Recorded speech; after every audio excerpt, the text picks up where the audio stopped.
la segunda parte de la respuesta ortostática, después de hacer la descripción general del sistema venoso y la física del colocarnos de pie, nos tiene que ver con lo que lo sufre al ser humano el adoptar la posición de pie. Es verdaderamente un desafío para la circulación debido a que la gravedad causa una redistribución de sangre hacia el sistema venoso por aumento en la presión transmural. Es decir, acá tenemos que esta presión transmural, la presión interior aumenta, y usted diría, la presión del exterior, ¿por qué no aumenta si también va en favor de la gravedad? Por esto, porque acuérdense que por fuera tenemos una serie de glicosaminoglicanos que no dejan transmitir directamente la presión de acá hasta acá. O sea que la presión de acá hasta acá sí aumenta cuando las válvulas venosas estén abiertas, que se llenan desde arteria a vena. Las venas no se llenan al revés, como la gente cree, que cuando hay una falla cardíaca la sangre se devuelve. La sangre no se devuelve. Simplemente que como aquí la presión es más alta, esta presión venosa empieza a aumentar porque no encuentra manera de desaguar o de vaciarse a las cavidades ventriculares, y por eso entonces esto va abriendo el sistema valvular venoso, pero en la falla cardíaca la sangre no se devuelve de atrás hacia adelante como la gente cree. Bueno, en todo caso, esta presión transmural, la interior está alta, la de afuera está la misma, entonces esto se extiende. Y esa distensión hace una redistribución de sangre aproximadamente variable de acuerdo al peso, pero en un promedio un adulto normal de 70 kilos, aproximadamente 500 mililitros de sangre van a empezar a acumularse en este sistema venoso acá, de sangre que venía acá.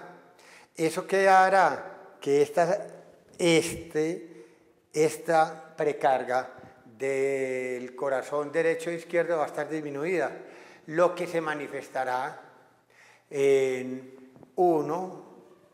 en los 2 minutos, en una disminución en el gasto cardíaco y una caída de la presión, por ejemplo, auricular derecha de 5 a 6 milímetros de mercurio en la presión venosa central en 15 segundos. Eso hace una disminución de la precarga de este corazón, una disminución del gasto cardíaco, y los vasoreactores van a censar eso. Esa disminución de la presión arterial media, los carotídeos y los aórticos. También los vasoreactores o los reactores cardiopulmonares van a estar con menos volumen y como señales inhibitorias, y en este caso hay menos señales inhibitorias porque está menos distendido, va a dar una respuesta ortostática eferente que va a ser marcada por sí, sistema nervioso simpático, sí renina, sí angiotensina, sí aldosterona, sí ADH, y todo eso nos va a ayudar a explicar la respuesta que uno tiene intentando mejorar todo esto. Primero, cuando uno se pone de pie, es lógico tratar de hacer entonces una taquicardia compensatoria y se supone que uno debe aumentar menos de 15 a 20 pulsaciones por minuto, o sea que lo normal sería disminuir el aumento menos de 15 a 20 pulsaciones por minuto o latidos cardíacos por minuto. Pero es una tendencia a hacer taquicardia para tratar de mantener los niveles de presión arterial media. ¿Qué es lo que tenemos acá? Un gasto cardíaco está disminuido porque tenemos un volumen de eyección disminuido y yo trato de aumentar la frecuencia cardíaca para compensar este gasto cardíaco disminuido y voy a tener que hacer adaptaciones de la resistencia periférica también para tratar de una presión que cayó para que vuelva a lo normal. Segundo componente, entonces el volumen sistólico permanece deprimido a pesar de que yo intente aumentar la contractilidad o inotropismo cardíaco con la descarga del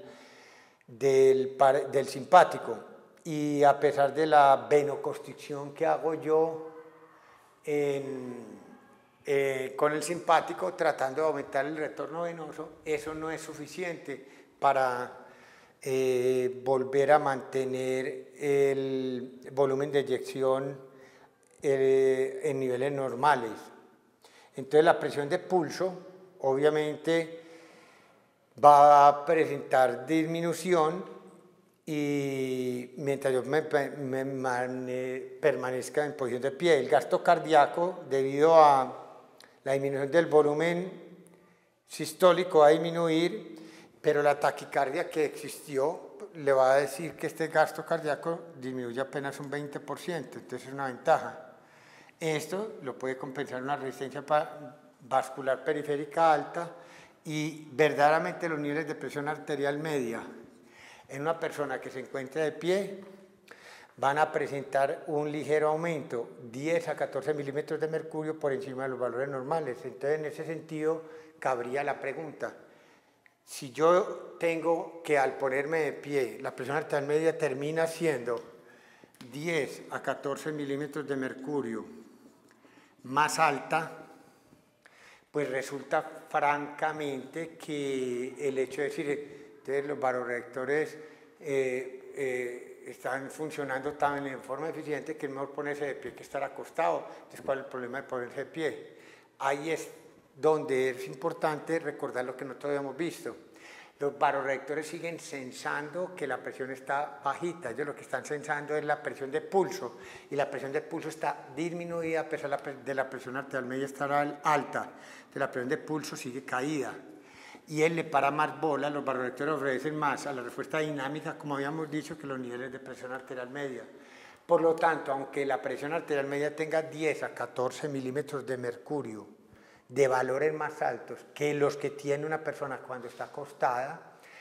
el hecho de que la presión de pulso esté disminuida porque el volumen de eyección está disminuido y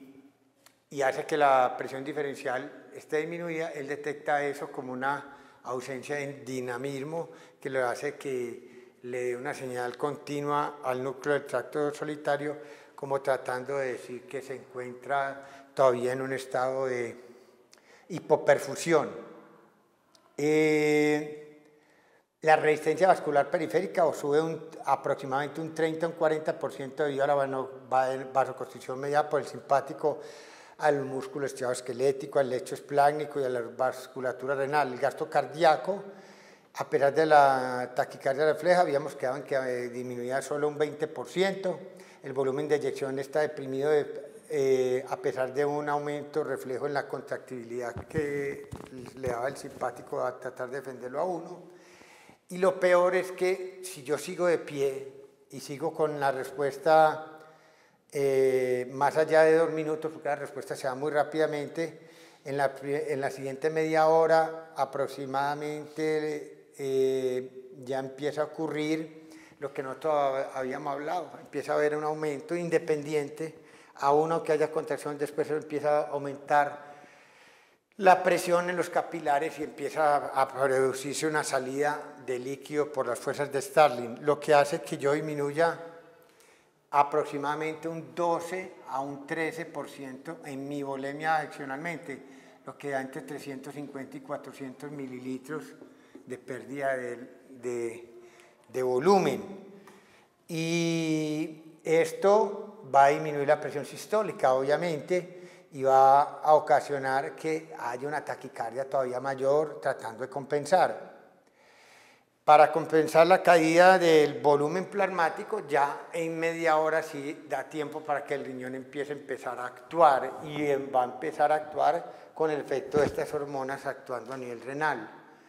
Es un intento de tratar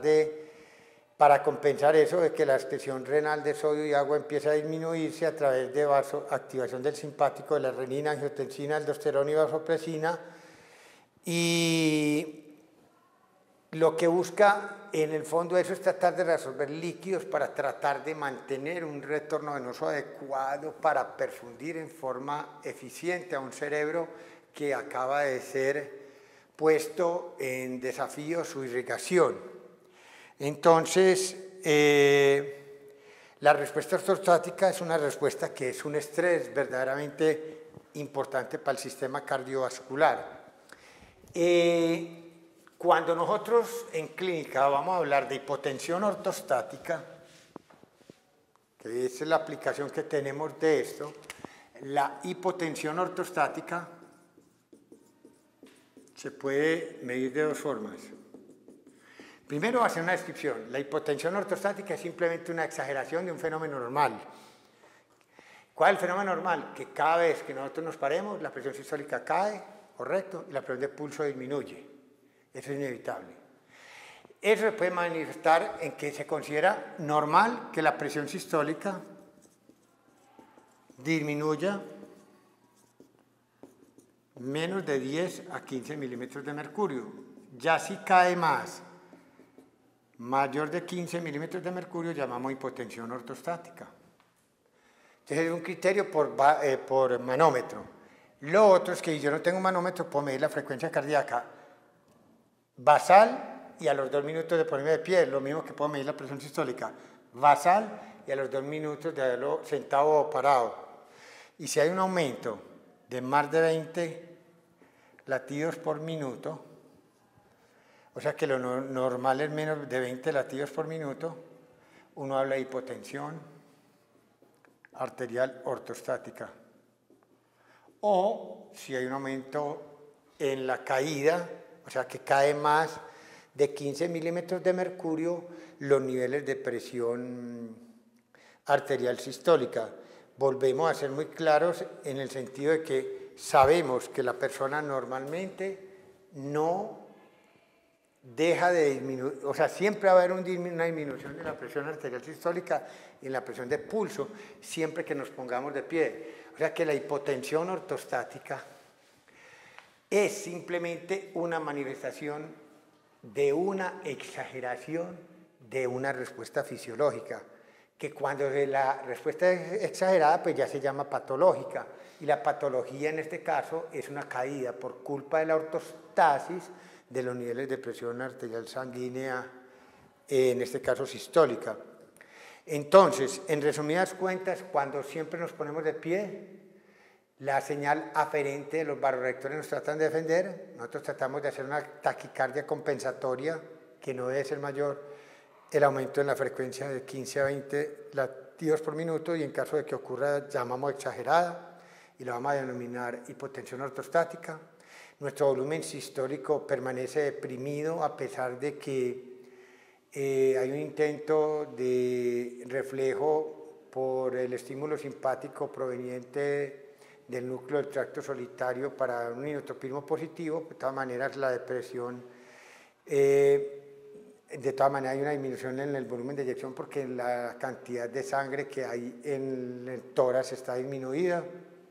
Y eso se va a manifestar, ese volumen de eyección disminuido,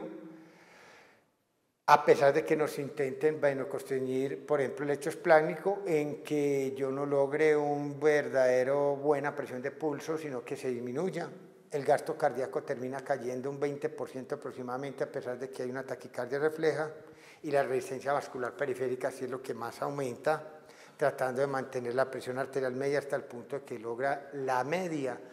subirle 10 a 14 milímetros de mercurio los valores de presión. Eso nos lleva a resumir que se enfrentan una presión de pulso baja con una presión arterial media alta y sale primando la presión de pulso, porque a eso fue lo que nosotros vimos que obedecía la respuesta de los vasoreactores, que era su respuesta mucho mejor cuando era dinámica que cuando era estática. Entonces, con esto hemos ya concluido los dos capitulitos que tienen que ver con la respuesta del ser humano a la ortostática o al ponerse de pie, que de todas maneras sigue siendo un mecanismo de desafío, como le ocurre frecuentemente cuando usted no puede mover los pies y quedarse en una posición continua, por ejemplo en un salón de clase 8 horas, eso da edema, como cuando usted viaja transoceánicamente, viaja a grandes distancias 10-12 horas, también le pasa lo mismo, da un aumento de la presión capilar y edema, y cuando una persona tiene que trabajar mucho tiempo de pie y no hace buen bombeo muscular, al final del día termina hematizado, y es un fenómeno que es inevitable, a no ser de que uno tuviera un mecanismo continuo de bombeo muy eficiente.